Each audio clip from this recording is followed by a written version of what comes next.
স্বাগতম জনাইছো আৰু আজিৰ অনুষ্ঠান আৰম্ভ কৰিছো কাইলৈ লোকসভাত নৰেন্দ্ৰ মোদী চৰকাৰৰ তৃতীয় কাৰ্যকালৰ প্ৰথমখন পূৰ্ণাংগ বাজেট দাখিল কৰিব আৰু এই বাজেট অসমৰ কাৰণে বৰ গুৰুত্বপূৰ্ণ কথা দীৰ্ঘদিন ধৰি ইখান কোন বুলি ক'লে অষ্টলক্ষ্মী বুলি ক'লে অসমৰ বিভিন্ন প্ৰকল্পৰ কথা ক'লে বিভিন্ন আঁচনিৰ কথা ক'লে কিন্তু মূৰকত এই আঁচনিবোৰ এই প্ৰকল্পসমূহৰ কাম কিমান আগবাঢ়িল আৰু অসমে কি পালে আৰু এতিয়া কি পাব এটো এটা গুৰুত্বপূৰ্ণ কথা অসম উত্তৰ পূৰ্বাঞ্চলৰ বাবে বিশেষকৈ নিৰ্বাচনী ফলাফলৰ পাছত অসমলৈ বৃহৎ প্ৰকল্প আহিবনে অসমবাসীৰ উপকাৰ হোৱাকে থাকিবনে বান আৰু গৰাখহনীয়া এই দুটা বিষয়ৰ খহনীয়াৰ সমাধান সূত্ৰ বাজেটত ওলাবনে 5 বছৰৰ ভিতৰত খহনীয়া সমস্যা সমাধান কৰাৰ প্ৰতিশ্ৰুতি আছিল গতিকে তাৰেই দীঘলীয়া সময় গৈছে প্ৰায় 18 বছৰ সময় গৈছে 18 বছৰৰ ভিতৰত বান খহনীয়া সমাধান হ'বনে অসমৰ বিভিন্ন বিষয়বোৰ ইয়াত কাইলৈ নিৰ্মলা সীতাৰমণে দাখিল কৰিবলগীয়া বাজেটত উপস্থাপন হ'ব নহয় আৰু আমাৰ কি আশা আছে আমাৰ কি আকাংক্ষা আছে এই দুটা বিষয় অত্যন্ত গুৰুত্বপূৰ্ণ কথা মোৰ সৈতে সংযুক্ত হৈ আছে প্ৰভাত বেজবৰুৱা ডাঙৰীয়া যোৰহাটৰ পৰা বেজবৰুৱা ডাঙৰীয়া স্বাগতম জনাইছো ভাৰতীয় ভাৰতীয় চাহ সংস্থাৰ অধ্যক্ষ তথা চাহ উদ্যোগৰ সৈতে দীঘলীয়া দিন ধৰি জড়িত উদ্যোগৰ সৈতে জড়িত দীঘলীয়া দিন ধৰি আপোনাক স্বাগতম জনাইছো মোৰ সৈতে উপস্থিত আছে বিতুপন মজুমদাৰ ডাঙৰীয়া সেবিৰ অনুমোদিত ৰিচাৰ্চ এনালিষ্ট আৰু দীঘলীয়া সময় ধৰি বজাৰ ভিত্তিক অৰ্থনীতিৰ সৈতে জড়িত হৈ আছে মোৰ সৈতে ৰূপম গোস্বামী ডাঙৰীয়া আছে যদিও পৰিচিত বিজেপিৰ মুখপাত্ৰ হিচাপে কিন্তু অসম চেম্বাৰ্ছ অফ কমাৰ্চৰ অধ্যক্ষ হিচাপে দীৰ্ঘদিন ধৰি অসমৰ বাণিজ্যিক পৰিক্ৰমা ঔদ্যোগিক পৰিক্ৰমা ইত্যাদিৰ সৈতে জড়িত হৈ আছে আমি চৰ্চা কৰিম আৰু মোৰ সৈতে আৰু সংযুক্ত হ'ব খন্তেকমৰ পিছতে আমি সমগ্ৰ বিষয় আশা প্ৰত্যাশা মই প্ৰথমতে বেজবৰুৱা ডাঙৰীয়াৰ ওচৰলৈ যাব বিচাৰিছোঁ এক জটিল পৰিস্থিতি বিশেষকৈ উজনি অসম যোৰহাট লোকসভা নিৰ্বাচনৰ ফলাফলৰ পাছত চাহ উদ্যোগ দুখনকৈ আখাৰীৰ চহৰ যোৰহাট নগৰ মহানগৰ আচলতে যোৰহাট আৰু ডিব্ৰুগড় পানীৰ তললৈ গ'ল নতুন সমস্যা এটা দেখিবলৈ পোৱা গ'ল এটা বৃহৎ অঞ্চলত সমগ্ৰ নগৰখনি পানীৰ তলত বুলি ক'লে ভুল হ'ব কিন্তু এটা বৃহৎ আৱাসিক এলেকা পানীৰ তলত বুৰ গৈছে এইটো এটা নতুনকৈ ভাবিবলগীয়া কথা হৈছে পথৰ নিৰ্মাণ পিছ পৰি আছে বিভিন্ন নিবনুৱা সমস্যাকে ধৰি বিভিন্ন বিষয়সমূহ আছে গতিকে কেনেদৰে বাজেটত উপস্থাপন কৰে সেয়া চাবলগীয়া হ'ব একেবাৰে ইনকাম টেক্সৰ কিবা ৰিবেট দিব নেকিৰ পৰা আৰম্ভ কৰি দৰমহা গাঁথনিৰ ক্ষেত্ৰত 50% দিয়ে হ'লে দিয়ে মাৰ্জ কৰাৰ এটা পুৰণা সিদ্ধান্ত আছে গতিকে সেই সকলোলৈকে কোন দিশবোৰ চুই যায় চাবলগীয়া হ'ব বেজবৰুৱা ডাঙৰীয়া আপোনাৰ কি আশা প্ৰত্যাশা আছে বাজেটৰ পৰা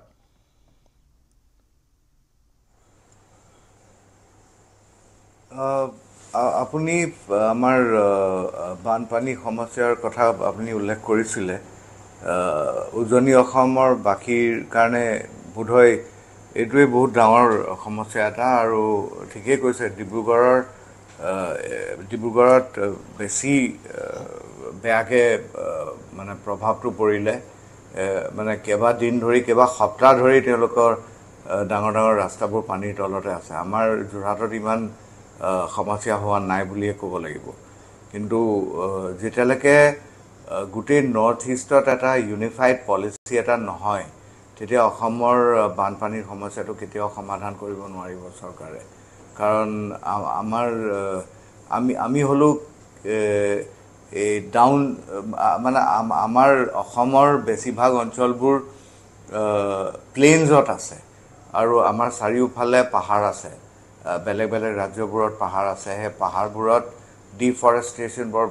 মানে সাংঘাতিক ধৰণেৰে ডিফৰেষ্টেশ্যন হৈছে আৰু তেওঁলোকৰ পানীবোৰ সব আমাৰ ইয়ালৈ সোমাই আহে আৰু আগত যিবোৰ গছ গছনি আছিলে সেইবোৰ অলপ মানে বাধা দিছিলে সেই পানীবোৰ বাগৰি অহাৰ বাধা এটা দিছিলে সেইটো এতিয়া নাইকিয়া হ'ল আৰু যেতিয়ালৈকে এটা ইউনিফাইড নৰ্থ ইষ্ট পলিচি এটা নকৰে আমাৰ এই সমস্যাটো কেতিয়াও সমাধান নহয় ফ্লাডৰ কথাটো কিন্তু পলিচি কাৰণে আমি অপেক্ষা কৰি আছো এই বৃহৎ বৃহৎ ড্যামবোৰ বনালে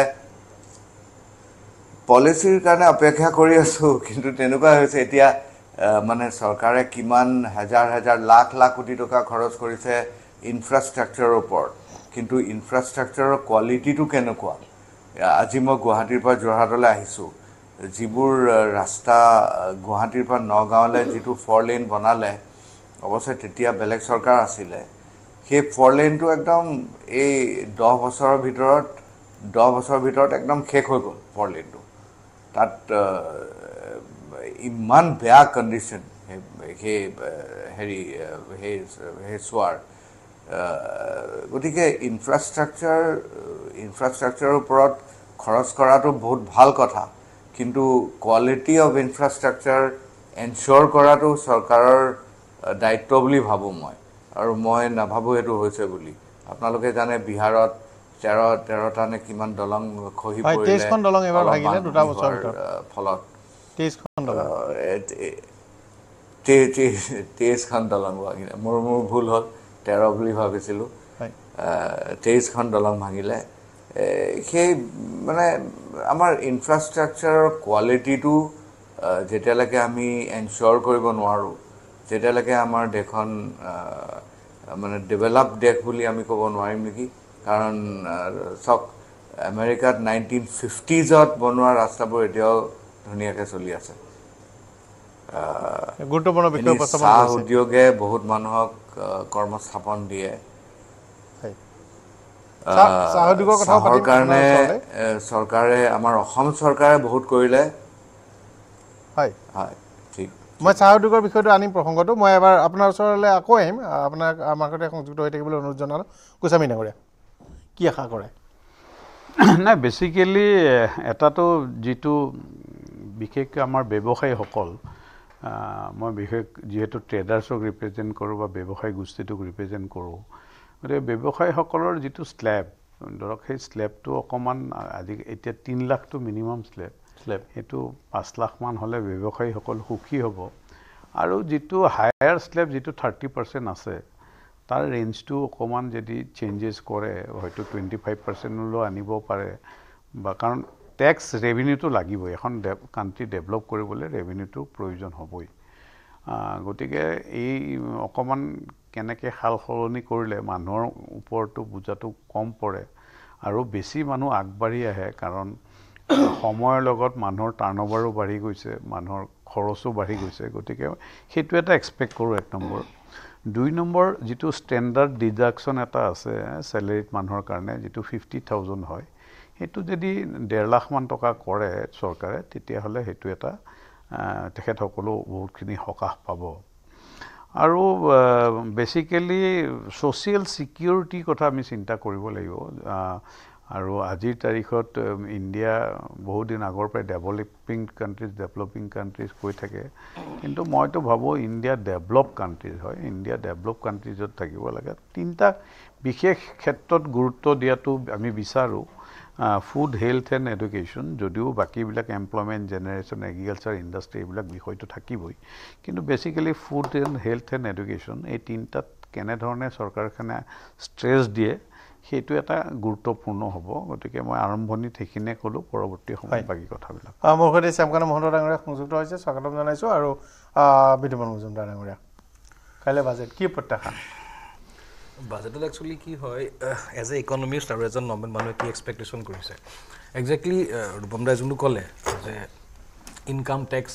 স্লেবৰ কথা জেনেৰেলি এক্সপেক্টেশ্যন সেনেকুৱাই কিছুমান বজাৰ চলি আছে যে প্ৰবেবলি এবাৰ টুইক কৰিব পাৰে ইনকাম টেক্স লেছবিলাক কিন্তু মই চাওক এতিয়াও সেই পত্ৰত ইমান পক্ষপাতি নকওঁ যে ইনকাম টেক্স অলৰেডি 3বাৰ চেঞ্জ কৰা হৈছে স্লেব আৰু আমাৰ দেশৰ এতিয়াও আমাৰ টেক্স টু জিডিপি ৰেচিঅ' আমাৰ এতিয়াও 13-14% মান হয় ৱেৰ ইন আমেৰিকাত 24-25% হয় তো আমাৰ টেক্স কালেকশ্যন নহয় আৰু আমাৰ যিমানখিনি ফাইলিং হয় বা যিমান মানুহে টেক্স পে' কৰে প্ৰিটি ভেৰি ল' তো সেইটো পক্ষৰ পৰা এটা বস্তু কি হয় কি যেটা আৰ্গুমেণ্ট এটা বিল্ড আপ হৈছে যে টেক্স যদি স্লেব চেঞ্জ কৰা যায় প্ৰবেবলি দেশত কনজামশ্যন বাঢ়িব আৰু কনজামশ্যন ইন দ্য চেন্স আপোনাৰ জিডিপি যেতিয়া আমি কেলকুলেট কৰোঁ জিডিপি কেলকুলেট কৰোঁতে আমি প্ৰথমতে কনজামশ্যন এক্সপেণ্ডিচাৰ এৰাউণ্ড 60% আমি যোনটো কনজিউম কৰোঁ তাক 60% কণ্ট্ৰিবিউট কৰিব পাৰে তো ইয়াৰ প্ৰবেবলি এটা ইম্পেক্ট বিচাৰিছে যে কনজামশ্যন এক্সপেণ্ডিচাৰ আপোনাৰ 60% কণ্ট্ৰিবিউট কৰে জিডিপিৰ কনজামশ্যন এক্সপেণ্ডিচাৰ বাঢ়িব পাৰে মানুহৰ হাতত ডিছপ'জেবল ইনকাম আহিব কাৰণ টেক্স স্লেব চেঞ্জ কৰিলে কিন্তু কথাবিলাক আৰু এটা ছেকেণ্ড লেয়াৰত যোনটো হয় যোনটো ইণ্ডিয়াই ইনভেষ্টমেণ্ট যোনটো ক্লাইমেটটোৰ চিনাৰিঅ' বেয়া হৈ আছিলে যোনটো মই কওঁ as a percentage of GDP সেইটো কাৰণে গভৰ্ণমেণ্টে নিজে কেপিটেল এক্সপেণ্ডিচাৰ কৰিছে কিন্তু এনেকুৱা হয় যদি আপুনি টেক্স স্লেবত বহুত যদি টুইক কৰিব যায় আপোনাৰ ৰেভিনিউ এটা অলপ ক'ৰবাত ডিষ্টাৰ্ব হ'ব পাৰে কিন্তু লাকি এনাফ কাৰণ এই বছৰত এৰাউণ্ড 2.1 লাখ crore RBI পাইছে গভৰ্ণমেণ্টে তো সেইটো এটা পজিটিভ ফেক্টৰ কিন্তু এইটো এটা মেবি এটা পপুলিষ্ট টাইপ চিনাৰিঅ' হ'ব যোনটো ইনকাম টেক্স স্লেবৰ চেঞ্জৰ কাৰণে যোনটো চেঞ্জৰ কথা কৈছে আৰু আৰ্গুমেণ্ট আৰু এটা বস্তু হয় যে ইনফ্লেশ্যন লেভেল বহুত বাঢ়ি গৈছে ইনফ্লেশ্যন যদিও আমাৰ নৰ্মেল যোনটো দেশৰ মুদ্ৰাস্ফীতি বুলি কয় 5% ওচৰা পুচৰি আছে বুলি কয় কিন্তু অভাৰঅল কিন্তু ফুড ইনফ্লেশ্যন 10% 9% ওচৰা-ওচৰি আছে তো সেই আৰ্গুমেণ্ট হিচাপে এটা পপুলিষ্ট এটা স্কোপৰ কথা কৈছে কিন্তু মই ফুল্লি বহুত এগ্ৰি নহওঁ বিভিন্ন পাৰ্চপেক্টিভত এজ এ ইকনমিষ্ট কিন্তু এজন যদি আমি মিডল ক্লাছ হিচাপে ভাবোঁ মিডল ক্লাছক ইনকাম টেক্স ৰিলিফ দি একচুৱেলি মেজৰ কিবা চেঞ্জ নহয় কাৰণ দেশত যদি এতিয়াও চাওঁ employment scenario' is not very bright কাৰণ এমপ্লয়মেণ্ট চিনাৰিঅ' কওঁ IITৰ লাষ্ট আমি বহি থাকোঁতে এবাৰ কথা পাতিছিলোঁ IITৰ পাছত ল'ৰাই বহুত ভাল পেকেজে পোৱা নাই ইভেন গেটিং 40-45,000 এটা পেকেজ পাবলৈও বহুত দিগদাৰ হৈছেগৈ আৰু বহুত ল'ৰাই ভালদৰে প্লেচমেণ্টো পোৱা নাই তো মই ইনকাম চিনাৰিঅ' মই বিলিভ কৰোঁ যে আপোনাৰ টেক্স ক্লেবতকৈ ক্ৰিয়েটিং এ স্পেচ য'ত আপোনাৰ প্ৰাইভেট ইনভেষ্টমেণ্ট ঘূৰি আহক যোনটো পিক আপ হওক আৰু লগতে আপোনাৰ এমপ্লয়মেণ্ট চিনাৰিঅ' এটা বিল্ড আপ হওক তো সেনেকুৱা ধৰণৰ মই এক্সপেক্টেশ্যন ৰাখিছোঁ আৰু বহুখিনি ক'ব কথা পাতিম বাট ইনিচিয়েল মই যোনটো ভাবিছোঁ সেই বস্তুৰ ওপৰত ইমান বেছি গুৰুত্বপূৰ্ণ আজি মই একচুৱেলি যিটো ইকনমিক ছাৰ্ভে ৰিপৰ্টটো সেইটো এবাৰ পঢ়িব চেষ্টা কৰিছিলোঁ 6 অসমীয়াত দেখুৱাই আছে 6.5 to 7% GDP গ্ৰথৰ যিটো ষ্টেবল এটা দিয়া হৈছে আৰু যথেষ্ট চেলেঞ্জ আহিছে আজি ইকনমিক ছাৰ্ভে এইটো ডিফাইন কৰা হৈছে সমগ্ৰ বিশ্ব অৰ্থনীতিৰ যথেষ্ট চেলেঞ্জ আহিছে ইউৰোপৰ অৰ্থনীতি চেলেঞ্জ হৈছে ইউক্ৰেইন যুদ্ধখনৰ কাৰণে ছাপ্লাই চেইনত ডাঙৰ এটা সমস্যা হৈছে আৰু আমেৰিকাৰো কিছুমান ৰিচেশ্যন এংগলটো আছে পলিটিকেল ইনষ্টেবিলিটি ইছ্যু এটা আছে গোটেই মিলি এতিয়া কোৱা হৈছে যে ভীষণ আন্তঃৰাষ্ট্ৰীয় চেলেঞ্জ বুলি কোৱা হৈছে এবাৰ ভাৰতৰ কাৰণে তাৰ মাজত এতিয়ালৈকে ষ্টেবল অৰ্থনীতি কাৰণ পলিটিকেলি ষ্টেবল দেশখনৰ কাৰণে এইটো সুবিধা যে এটা লেভেলত ভাৰত আছে আৰু ইয়াত কিন্তু কিছুমান গ্ৰে এৰিয়া ডেভেলপ হৈছে আজি ইকনমিক ছাৰ্ভে মই এইখিনি কথা এইকাৰণে ক'ব কৈছোঁ ইকনমিক ছাৰ্ভেখন বেছিছে কাইলৈ বাজেটখন আহিব প্ৰথম হৈছে চীনৰ লগত ভাৰতৰ সম্বন্ধ কেনে হ'ব $136 বিলিয়ন আছে চীনৰ লগত ভাৰতৰ ট্ৰেড আৰু $99 বিলিয়ন ট্ৰেড ডেফিচিট মানে দিছ এ ভেৰি ছিগনিফিকেণ্ট ট্ৰেড ডেফিচিট চ' মানে চীনৰ লগত ব্যাপক ট্ৰেড হৈছে বিশেষকৈ কোল বা মিনাৰেলছৰ ক্ষেত্ৰত বিৰাট ভাৰত ইম্পৰ্ট কৰি আছে আচলতে ৰিচেণ্ট টাইমত আমি প্ৰায় আমাৰ যিটো ট্ৰেড ভলিউম আছিল সেইটো আমি ডাবল কৰিলোঁ কিন্তু আগৰ পৰাই গেপটো ইমান আছিল যে এতিয়াও চ' এতিয়া চীনৰ লগত এইবাৰ এই বাজেটত কিবা ডিফাইন হ'ব পাৰে বুলি আশা কৰা হৈছে চীনৰ লগত হয়তো আমি একচেপ্ট কৰিব লাগিব চীনৰ লগত সহাৱস্থান কৰা তাৰ কাৰণে এই যিটো ট্ৰেন্সপৰ্টেশ্যন লজিষ্টিক্স তাৰ ৰিলেটেড চীনৰ লগত কেনেকৈ ভাৰতে একেলগে কাম কৰিলে ভাৰতৰ পৰা অলপ বস্তু যাব আমাৰ যেনে অসমৰ বাংলাদেশৰ আমাৰ সমস্যাটো মানে বস্তু আমি বাংলাদেশৰ পৰা অহা বিচাৰোঁ আমাৰ অসমৰ ল'ৰা ছোৱালীয়ে চব বাংলাদেশত মেডিকেল পঢ়িব গৈছে কিন্তু আমি বিচাৰোঁ যে আদাৰ ছাইডটো হ'ব লাগে ঠিক তেনেকৈ চীনৰ লগত এই সমস্যাটোৱে বাজেটত এবাৰ ৰিফ্লেক্ট কৰিব বুলি মই ভাবিছোঁ প্ৰথম দ্বিতীয়টো আজি ইকনমিক ছাৰ্ভে কৈছে ভাৰতৰ কৃষি খণ্ডক লৈ চিন্তিত হৈছে যিটো গ্ৰ'থ হ'ব লাগিছিল কাৰণ বেছিভাগ চাকৰি কাৰণ দিনে দিনে বছৰি কোটি কোটি মানুহ আহি ওলাই আছে যিটো যিমানখিনি ইনচেণ্টিভ দিয়াৰ পাছতো কৃষি খণ্ডই যিটো ৰিজাল্ট দিব লাগিছিল দিব পৰা নাই ইকনমিক ছাৰ্ভে কোৱা হৈছে যে দেজ এ মিছমেচ এটা আছে মিছমেচ কাৰ লগত ষ্টেটৰ যিটো পলিচি আমি অসমতো দেখোঁ বহুখিনি কথা কৃষি খণ্ডত কিমানখিনি কৰিব পৰা গৈছিল কৰা হোৱা নাই ফলস্বৰূপে দেশখনৰ অৰ্থনীতিত এফেক্ট হৈছে অসমৰ যিটো যদি চাই অসমৰ গ্ৰ'থ আপুনি বিচাৰে কৃষি খণ্ড নহ'লে অসমৰ গ্ৰ'থ নহয় ঠিক তেনেকৈ সমগ্ৰ দেশত এইবাৰ ইকনমিক ছাৰ্ভে স্পেচিফিকেলি তেনেকৈ মেনশ্যন কৰিছে যে কৃষি খণ্ডত পলিচি টুইক কৰিব লাগে বুলি কৈছে ঠিক তেনেকৈ MSME ছেক্টৰ ভাৰতত আটাইতকৈ বেছি চাকৰি সৃষ্টি কৰে ক্ষুদ্ৰ মিডিয়াম ছেক্টৰ মোৰ কনচালটেঞ্চি কোম্পানীবোৰ চব MSME ইণ্ডাষ্ট্ৰী আণ্ডাৰত 30 কোটি মানুহ এমপ্লয় কৰে কিন্তু ইমানেই পলিচি ঝামেলা ৰূপম দাও জানিব ক'ব দিগদাৰ হ'ব ৰূপম দা বিং এন পলিটিচিয়ান মই ফ্ৰী ব্যক্তি মই কথাখিনি ক'ব বিচাৰিছোঁ মই ক'ব খুজিছোঁ যে MSME ছেক্টৰতে ভাৰতৰ ভৱিষ্যত ভাৰতত ইমান ডাঙৰ ইণ্ডাষ্ট্ৰিয়েল ৰিভলিউশ্যন হোৱা নাই এইটো হোৱা নাই কাৰণে আজি এটা ইকনমিক ছাৰ্ভে আৰু স্পেচিফিকেলি কৈছে যে যিমান প্লেণ্ট এণ্ড মেচিনাৰী ইনভেষ্ট হ'ব লাগিছিল হোৱা নাই কৃষি অলপ নেগলেক্ট কৰা যেন হৈছে চ' এতিয়া কৰিব গ'লে হোৱা নাই চ' ইণ্ডাষ্ট্ৰিয়েল ছেক্টৰ হোৱা নাই কৃষিৰ শক্তি হোৱা নাই যিমানখিনি পটেঞ্চিয়েল আছে MSMEত পলিচি পেৰালাইছে ছিষ্টেমটো এনেকুৱা পাক লগা প্ৰক্ৰিয়া এই প্ৰক্ৰিয়াটোত মানে এই প্ৰক্ৰিয়াটোৰ যিটো পলিচি পেৰালাইচিছটো সলনি কৰিবলৈ ইকনমিক ছাৰ্ভে স্পেচিফিকেলি মেনশ্যন কৰিছে চ' কাইলৈ বাজেটত মই আপোনাক আজি ক'ব পাৰোঁ যে MSME ছেক্টৰত কিছুমান পলিচি চেঞ্জ হ'ব আশা কৰিছোঁ কাৰণ এইটো মিনিমাম আমি আশা কৰিম যদি ইকনমিক ছাৰ্ভে হয় চীনৰ লগত আমি বুজিব লাগিব যে এতিয়া আগৰ নিচিনা আমেৰিকা আমাৰ আগৰ আমেৰিকা নহয় ভাৰত এই যুদ্ধ হোৱাৰ পৰা ইউৰোপৰ পৰা অনাতকৈ এই চীনৰ পৰা আনিবলৈ সুবিধা হয় এইপিনে যুদ্ধ নাই বা দক্ষিণ পূব এছিয়াৰ লগত ভাৰতৰ বাণিজ্যিক সম্পৰ্ক সুদৃঢ়ৰ কাৰণে কিছুমান পলিচি লাগে এইবাৰ বাজেটত আমি আশা কৰিছোঁ ষ্টেণ্ডাৰ্ড ডিডাকশ্যন মই এটা এজ এ মিডল ক্লাছ বা আমাৰ ৰাজ্যৰ হৈ ক'ব পাৰোঁ মোৰ মতে 10,000 টকা ষ্টেণ্ডাৰ্ড ডিডাকশ্যন হ'ব এবাৰ মানে যেটো ইনকাম ট্যাক্সৰ আৰু স্ল্যাবটো এটো মই ৰাইজৰ কথা ক'বলৈ বেছি মই ইন্ডাষ্ট্ৰি কথা কৈ থাকিলে কাৰণ দৰ্শক বেছিভাগ আমাৰ সহজ সৰল ৰাইজ দৰ্শক মই এটাই ক'ব শ্ৰদ্ধেয় ৰাইজ এটাই ক'ব বিচাৰিছো মই কিন্তু আশা কৰিছো কাইলে এই গভৰ্ণমেণ্টখনে এজ এ বোনাস তৃতীয়বাৰ ভাবে মোদী চৰকাৰ অহাৰ কাৰণে মই 10000 টকা ষ্টেণ্ডাৰ্ড ডিডাকশন ইনক্ৰিজ কৰাটো এক্সপেক্ট কৰিছো দ্বিতীয়তে আমাৰ যেটো মানে এই যেটো ইনকাম ট্যাক্স স্ল্যাবটো 3.5 পৰা 5 লাখলৈকে হয়তো স্ল্যাবটো থাকিব যত ইনকাম ফ্ৰী থকা এই দুটা বস্তু মই বাজেটত আশা কৰিছো তৃতীয়তে মই আশা কৰিছো হেলথ সেক্টৰ ইনস্যুৰেন্সৰ প্ৰিমিয়াম সিমান সবতে ইমানে জিএসটি এই জিএসটি অলপ কমাব পাৰিলে সাধাৰণ মানুহৰ সুবিধা যতে ততে জিএসটি আমি জিএসটি দি মানুহৰ সমস্যা জিএসটি একানে বেছি হয় কাৰণ industry agriculture is not doing great manufacturing সাংঘাতিক কাৰণে হেকানে বাকি ৰাইজৰ ওপৰত যিমান পাৰে জিএসটি আহে মই এটা আশা কৰিম হেলথৰ ক্ষেত্ৰত এটা হওক আৰু বিশেষকৈ নতুন উদ্যোগীৰ কাৰণে কিছুমান ইনসেন্টিভ হওক কাৰণ ভৱিষ্যতটো মোৰ দৃষ্টিত ষ্টাৰ্টআপ নতুন উদ্যোগী কৰক এমএসএমই কৰক আৰু আমাৰ কৃষি খণ্ডৰ ফোকাস কৰক এবাৰ বাজেটত মোক কাইলৈ আমি কথা পাতিম এইটোৱে মই আশা হ'ব এই আশাটো যদি হয় যদি আমাৰ বেছটো বাঢ়ি যায় জিডিপি বাঢ়িব তেতিয়া যতে জিএসটি অলপ কমালেও হয়তো সাধাৰণ ৰাইজৰ সকাহ পাব হয় কেইটা গুৰুত্বপূৰ্ণ বিষয় বেজবৰুৱা ডাঙৰীয়া ওচৰলৈ আহিছো পুনৰ এবাৰ চাহ উদ্যোগৰ কথা পাতিছিলোঁ আপোনাৰ নিজৰে বিস্তৃত অভিজ্ঞতা আছে বা নিজৰ বাগিচাৰ পৰা আপুনি সৰ্বভাৰতীয় সংস্থাৰ দায়িত্বত থকালৈকে গতিকে অসমৰ অৰ্থনৈতিক বিকাশৰ বাবে কৃষিখণ্ড চাহ উদ্যোগ এইকেইটা খণ্ড আমাৰ বাবে বৰ দৰকাৰী আৰু বাজেটত নিশ্চয় আমাৰ বাবে এটা মানে গুৰুত্বপূৰ্ণ দিশ হ'ব পাৰিব আৰু যদি দিয়ে কিন্তু প্ৰয়োজন আছে চাহ উদ্যোগ ভিতৰি মই যিমান খবৰ পাওঁ যদিও আপোনালোক মুষ্টিমেয় কেইজন আমাৰ খিলঞ্জীয়া মানুহৰ মালিকানাৰ বাগিচাখিনিত কিছু ভাল আপোনালোকৰ মেনেজমেণ্ট কৌশল কিন্তু ডাঙৰ কোম্পানীৰো বেছিভাগ বাগিচাৰ অৱস্থা শুনিবলৈ এইটো ভয় লগা আৰু অসমৰ বাহিৰৰ যিসকল মালিকীস্বত্বত আছে তেওঁলোকৰতো বাগান বেচু কৰি আছে বিচাৰি আছে ধাৰ এনেকুৱা ধৰণৰ বিষয় শুনিবলৈ পোৱা যায় বিপদজনক কিন্তু আমি এইটো কথা পাহৰি গ'লে নহ'ব যে 60 লাখ 70 লাখ মানুহ এই উদ্যোগৰ ওপৰত নিৰ্ভৰ কৰি জীয়াই আছে বেজবৰুৱা ডাঙৰীয়া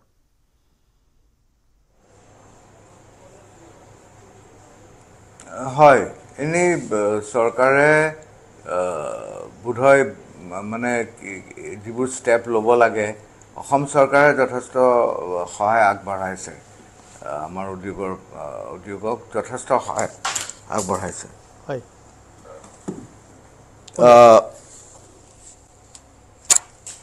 সৰি মোৰ ইয়ৰপিছটো পৰি গ'ল কিন্তু মানে যেটো মেইন ফ্যাক্ট হ'ল যে আমাৰ ভাৰতবৰ্ষত চাহৰ সাপ্লাই ডিমান্ড মিসম্যাচ এটা হৈ আছে যিমান আমাৰ উৎপাদন বাঢ়িলে আমাৰ ডিমান্ডটো তাৰ লগত যিমান বাঢ়িব লাগিছিলে বঢ়া নাই আৰু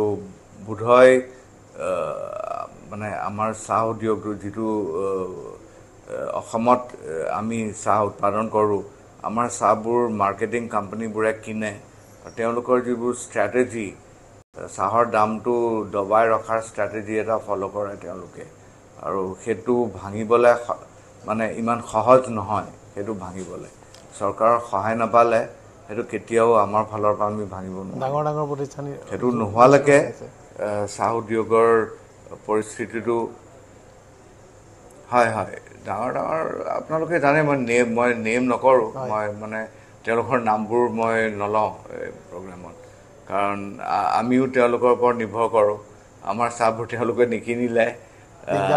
আমাৰ ডাঙৰ সংকট হ'ব আমাৰ ইয়াত হ'ব আজি আপুনি ক'ব নালাগে পিছে পৰে মই সময়লৈ স্কোৰ এটা কৰি মই কৈ দিম আৰু চবেই ভয় কৰে তেওঁলোকলৈ ক'ব পাৰে আৰু মানে চৰকাৰৰ ফালৰ পৰা এটা ক্লিয়াৰ ভিজন এটা লাগে যে কি কৰিব বিচাৰে মই টি বৰ্ডত থাকোঁতে আমাৰ বৰ্তমান আমাৰ ফাইনেন্স মিনিষ্টাৰ সেই সময়ত কমাৰ্চত আছিলে মানে মই সোমাওঁতে তেখেত কমাৰ্চত আছিলে তেখেতৰ ভিজন এটা আছিলে যে যিবোৰ কমডিটি বৰ্ড আছে সেই বৰ্ডবোৰ এটা সিঙ্গল আমব্ৰেলাৰ মানে she wanted to bring under one single umbrella হেতু নহল তেখেত তাৰ পৰা ডিফেন্সলৈ গ'ল আৰু ডিফেন্সৰ পৰা পিছত ফাইনেন্সলৈ আহিলে সেই কাৰ্যসূচীটো পূৰণ কৰিব নোৱাৰিলে এতিয়া আমি জানিব বিচাৰোঁ যে মানে চৰকাৰে প্ৰকৃততে বৰ্ডবোৰ ৰাখিব বিচাৰে নে কিবা বেলেগ ব্যৱস্থা কৰিব বিচাৰে আৰু যদি বৰ্ডবোৰ ৰাখিব বিচাৰে বৰ্ডৰ বাজেটবোৰ যি ধৰণে কটা হৈছে তেতিয়া বৰ্ডৰ যিখিনি প্ৰগ্ৰাম আছিলে কোনো ধৰণৰ প্ৰগ্ৰাম তেওঁলোকে কণ্টিনিউ কৰিব পৰা নাই ফুলফিল কৰিব পৰা নাই এনেকুৱা এই ধৰণেৰে টি বৰ্ডটো চলোৱাতকৈ টি বৰ্ডটো বন্ধ কৰাই ভাল আৰু ঠিক তেনেকৈ আপোনাৰ যোৰহাটত 100 বছৰ পুৰণা টুকলাই গৱেষণা কেন্দ্ৰৰ যিখিনি ফাইনেন্স দিছিল আগত চৰকাৰে যথেষ্ট কমাই দিয়া হ'ল অসম চৰকাৰে সহায় কৰিছে কিন্তু যিহেতু টুকলাই মিনিষ্ট্ৰীৰ পৰা ফাণ্ড কৰে পাৰ্ট ফাণ্ড কৰে ইণ্ডাষ্ট্ৰীয়ে পইচা দিয়ে কমাই দিছে কি ক'লে কমাই দিছে যোৱা কেইটামান বছৰত কমাই দিছে বহুত কমাই দিছে আৰু অসম চৰকাৰে মাজে মাজে অলপ মানে যথেষ্ট সহায় কৰিছে কিন্তু তেনেকৈ এড হক সহায়বোৰে ইমান তাৰমানে এটা ৰেগুলাৰ পলিচি এটা লাগে যে আমি ৰিচাৰ্চত ইমান পইচা খৰচ কৰিম গৱেষণা নকৰিলে কোনো উদ্যোগ আগবাঢ়িব নোৱাৰে এনেই চবেই জানে যে আমাৰ মানে প্ৰধানমন্ত্ৰীয়ে কৈছে যে সব ইণ্ডাষ্ট্ৰীয়ে তেওঁলোকৰ টাৰ্ণঅভাৰৰ 2% R&Dত খৰচ কৰিব লাগে বুলি কিন্তু টুকলাইৰ যিটো বাজেট বেলেগ কোনো R&D নাই আমাৰ চাহ উদ্যোগৰ ইণ্ডিভিজুৱেল কোম্পানীবোৰৰ বেলেগে তেওঁলোকৰ R&D প্ৰতিষ্ঠান নাই গতিকে আমি টুকলাইৰ যোগেদিহে ৰিচাৰ্চ এণ্ড ডেভেলপমেণ্ট কৰোঁ আৰু টুকলাইৰ যিটো টোটেল বাজেট আমাৰ টি ইণ্ডাষ্ট্ৰীৰ 0.2%ও নহয় 2% বাদ দিয়ক 0.2%ও নহয় সেইকাৰণে যেতিয়ালৈকে আমাৰ এটা ফ'কাছড এপ্ৰ'চ এটা নহয় যে আমি R&D কৰিম আমাৰ কোৱালিটি ইম্প্ৰুভ কৰিম আমাৰ প্ৰডাক্টিভিটি ইম্প্ৰুভ কৰিম এইবোৰ নকৰালৈকে আমাৰ মানে ইণ্ডাষ্ট্ৰী যে বহুত গৌৰৱ আহিব বা ভাল দিন আহিব মই নাভাবোঁ দুটা কথা এটা হ'ল ছাপ্লাই ডিমাণ্ড ইকুৱেশ্যনটো ৰেক্টিফাই কৰিব লাগিব কাৰেক্ট কৰিব লাগিব যিমান ডিমাণ্ড আছে সিমানহে আমি ছাপ্লাই কৰিব লাগে সিমানহে উৎপাদন কৰিব লাগে আৰু দ্বিতীয় কথা আমি R&Dৰ ওপৰত নিৰ্ভৰ কৰিব লাগিব কিন্তু তাৰ লগে লগে আমি এইবোৰ দাবীটো এৰি থৈ যাব নোৱাৰোঁ চাহক ৰাষ্ট্ৰীয় পানীয় ঘোষণা কৰিব লাগে দক্ষিণ ভাৰতৰ পৰা কফি লবিয়ে যিমান প্ৰেছাৰ দি আছে সেইটো নাইকিয়া কৰিব লাগে আমি চাহৰ কাৰণে আজিৰ পৰা প্ৰায় 15 বছৰমান আগতে চাহৰ এটা কেম্পেইন কৰিছিল অৱশ্যে সেইটো এটা ইলেকশ্যন কমিশ্যনৰ লগত জড়িত কেম্পেইন আছিল জাগৰে গ্ৰাহক জাগে তাৰ পাছৰ পৰা মানে আমি কোনো দেশত এটা চাহৰ এটা নেশ্যনেল কেম্পেইন বা ইণ্টাৰনেশ্যনেল কেম্পেইন ৰোড শ্ব' দেখা নাই গতিকে আমি ইণ্ডাষ্ট্ৰীটোৰ কাৰণে চৰকাৰেও ভোট কৰিব লাগিব সেইবোৰ কামটো আমাৰ দাবী থাকিব ৰাষ্ট্ৰীয় পানীয় হিচাপে ঘোষণা কৰি দিয়াৰ লগে লগে আমি দেশৰ লগতে আন্তঃৰাষ্ট্ৰীয় বজাৰ এখনো পাম কিন্তু সেইটোকে নকৰে চৰকাৰে কফিৰ প্ৰতি যি অত্যাধিক গুৰুত্ব সেই কফি ডাঙৰ কোম্পানীসমূহৰ হেঁচাত পৰি একেবাৰে ঠিক কৈছে আমি চাগৈ ৰাষ্ট্ৰীয় পানীয় ঘোষণা কৰাৰ লগে লগে আমাৰ মাৰ্কেট চাইজ 25-28% বাঢ়িয়ে যাব পাকিস্তানৰ লগত আমাৰ সম্পৰ্ক বেয়া আফগানিস্তানৰ কথা আমি পাহৰি গৈছোঁ তেওঁলোক ভাল চাহৰ ক্ৰেতা হয় মই আপোনাৰ ওচৰলৈ আহিম বেজবৰুৱা ডাঙৰীয়া হয় প্ৰবন্ধ শুনি আছে চ' বেচিকেলি মই এটাই ক'ব খুজিছোঁ চাহৰ প্ৰমোশ্যনৰ কাৰণে আমি দক্ষিণ পূব এছিয়াত গৈছিলোঁ বেংককত কৰিছিলোঁ ভিয়েটনামত তাত মেক্সিমাম হোটেলত চব শ্ৰীলংকান চাহ মই যেতিয়া টি বৰ্ডকো কৈছিলোঁ যে ইয়াত এটা কেম্পেইন কৰিব লাগে আমি কিন্তু চাহ নিলোঁ দেই আমি বেংককত এতিয়া বেংককত কিছুমান হোটেলত আমি চাহ নিবলৈ সক্ষম হৈছোঁ কিন্তু এইটো আমাৰ কাম নহয় যে টি বৰ্ডৰ কাম তাত মই দেখিছোঁ বেংককত প্ৰায় 5 লাখ হোটেল ৰুম আছে এই গোটেই অঞ্চল ঠাইলৈ ভিয়েটনামতো আছে সব হোটেলতে টি বেগছ আছে কোনো কেম্পেইন নাই চাহৰ ভিয়েটনামত গ'লোঁ তাত অসম চাহ বুলি কোনো জনাজাতেই নাই যি ইণ্ডাষ্ট্ৰীত টুৰিজিম আছে যি ঠাইত দক্ষিণ পূব এছিয়াতে বৃহৎ চাহৰ মাৰ্কেট আছে আমি চাহৰ মাৰ্কেট লৈ ইমান মৰি থাকোঁ এই চাহৰ টি বেগছবোৰ ইমান সাংঘাতিক কোৱালিটি নহ'লে হয় সেইবোৰ মানে অলপ তলৰ কোৱালিটি হ'লেও আমি যে আমাৰ কোৱালিটি গ্ৰেট নহয় আমাৰ কোৱালিটিয়ে প্ৰভাৱ দা আপুনি শুনিছে মোৰ কথাটো এই কথাষাৰ ক'ত ক'লে হ'ব যে আমাৰ টি ইণ্ডাষ্ট্ৰী টি টেষ্টিং কৰাব লাগে টি টেষ্টিং দক্ষিণ পূব এছিয়াতে টি বৰ্ডৰ কথাখিনি কওকচোন দক্ষিণ পূব এছিয়াত কৰক বা বিশেষকৈ এই অঞ্চলতে আমাৰ সমগ্ৰ চাহ বিকিব পাৰি যদিহে আমি এটা এৱেৰনেছ সৃষ্টি কৰোঁ টেষ্টিং কৰিব চব মাৰ্কেটিংটো এনেকৈ নহয় কথা নাই বতা নাই আমি দিলোঁ marketing is a continuous process আমাৰ চাহৰ এণ্টাৰপ্ৰেনিয়ৰ দুখ আছে আমাৰ মাতি গ'লেও তেওঁলোক নাযায় আমাৰ সংগঠন টি বৰ্ড যি ইমান ইনএক্টিভ সেইকাৰণে ৰিজাল্টটো নাহে ৰিজাল্ট আনিবলৈ কোনোবাই পেশ্যনত এটা হ'ল প্ৰডিউচাৰ আমাৰ আকৌ ব্যৱস্থাটো চাব লাগিব প্ৰডিউচাৰে চাহপাত নেবেচেতো গতিকে প্ৰডিউচাৰে কৰিব কোম্পানী মাৰ্কেটিং কোম্পানীবোৰ নাযায় মাৰ্কেটিং কোম্পানীত আজি টাটাৰ ডমিনেশ্যন আছে ডেফিনেটলি পাৰ্গনকে ধৰি কেইবাটাও কোম্পানী কৰে আজিকালি মই দেখিলোঁ বাঘ বকৰিকে ধৰি অকল সেইটো নহয় হয় কওক নাই ঠিকেই কৈছে আপুনি কিন্তু যেতিয়া বাজেটটো কাটি দিয়ে এতিয়া টি বৰ্ডৰ বাজেটৰ 60% তেওঁলোকৰ দৰমহাতে যায় আগত আপোনাৰ টি বৰ্ডৰ মাৰ্কেটিং অফিচ আছিলে নিউয়ৰ্কত লণ্ডনত মস্কোত হেমবাৰ্গ টকিঅ' অষ্ট্ৰেলিয়া নাই নিউয়ৰ্ক হয় সঞ্জয় কৃষ্ণ আছিলে তেখেত আৰু যথেষ্ট কামো কৰিছিলে তেখেতে তাত এতিয়া সব অফিচবোৰ বন্ধ কৰিলে ডুবাইত আছিলে অফিচ এটা গোটেইকেইটা অফিচ বন্ধ কৰিলে বাজেটবোৰ এনেধৰণেৰে স্লেছ কৰিছে যে টি বৰ্ডত থকা আৰু নথকাৰ মাজত কোনো পাৰ্থক্য নাই গতিকে চৰকাৰে হেৰি ডিচিশ্যন এটা ল'ব লাগে যে টি বৰ্ডটো ৰাখিব নে নাৰাখে যদি ৰাখে ইয়াক এডিকুৱেট ফাণ্ডিং কৰিব লাগে নিশ্চয় আপুনি কোৱা কথাটো ঠিক মানে টি বৰ্ডৰ নিজৰ ইনিচিয়েটিভ একেবাৰে নাই আৰু যিখিনি প্ৰগ্ৰাম কৰে তেওঁলোকে যিবোৰ মানুহক নিব লাগে তেওঁলোকক নিনিয়ে আৰু যাক নিব নালাগে কিবা বেলেগ কনচিডাৰেশ্যন ভাবি মেলি তেওঁলোকক মানে নিয়ে সেইকাৰণে তেওঁলোকৰ কেম্পেইনবোৰো ইফেক্টিভ নহয় কিন্তু আল্টিমেটলি পইচা যদি নহয় অনুষ্ঠান এটাৰ যদি ফাণ্ড নাথাকে সি কেনেকৈ কাম কৰিব হয় বেজবৰুৱা আহিছোঁ নাই কথাখিনি চামকনে খুব সুন্দৰকৈ উপস্থাপন কৰিছে আৰু চাই ন আমি এগ্ৰিকালচাৰ মাৰ্কেটিং কথা পাতিব পাৰোঁ প্ৰথম কথা হ'ল যে প্ৰফেশ্যনেলিজম মানে আজি এইটো কোৱাটো শুদ্ধ নে অশুদ্ধ মই নাজানো কিন্তু ব্যৱসায়ী হিচাপে আমি যিহেতু অসমৰ মানুহখিনি ফাৰ্ষ্ট জেনেৰেশ্যন বিজনেছমেন গতিকে প্ৰফেশ্যনেলিজমটো ক'ৰবাত লেকিঙৰ অনুভৱ কৰা যায় গতিকে আমি ব্যৱসায় কৰিলে কেনেকৈ how to brand A product কেনেকৈ মানুহৰ মই এটা জাষ্ট সৰু উদাহৰণ এটা দিওঁ এবাৰ ৱেষ্ট গুৱাহাটীত কমাৰ্চ কলেজত তাতে মোক কলেজ উইকত এটা নিমন্ত্ৰণ কৰিছিল অতিথি হিচাপে এতিয়া মই তাতে যিখিনি পাছ আউট ষ্টুডেণ্ট থাৰ্ড ইয়েৰৰ ষ্টুডেণ্টৰ লগত কথা পাতিছিলোঁ মই কৈছিলোঁ কেইজনে বিজনেছ কৰিব মাত্ৰ 2জন ল'ৰাই হাত দাঙিছিলে এইটোৱে বুজাই মই কৈছোঁ কিয় নকৰে তেতিয়া বিজনেছ কৰিবলৈ পইচা লাগিব মানে এই গোটেই কনচেপ্ট ক'ৰবাত নহয় ক'ৰবাত আমি তলৰ পৰাই গ্ৰ' কৰিব লাগিব কাৰণ আজি যিটো কথা ব্ৰেণ্ডিঙৰ কথা কৈছে টি বৰ্ডৰ কথা টি বৰ্ডটো এতিয়া আজিৰ তাৰিখত এনেকুৱা অৱস্থা এটা সময়ততো খুব স্বচ্ছ আছিলে আজিৰ তাৰিখৰ কথা নহয় সেই স্বচ্ছতাৰ সময়ত আমি কাৰণ অসম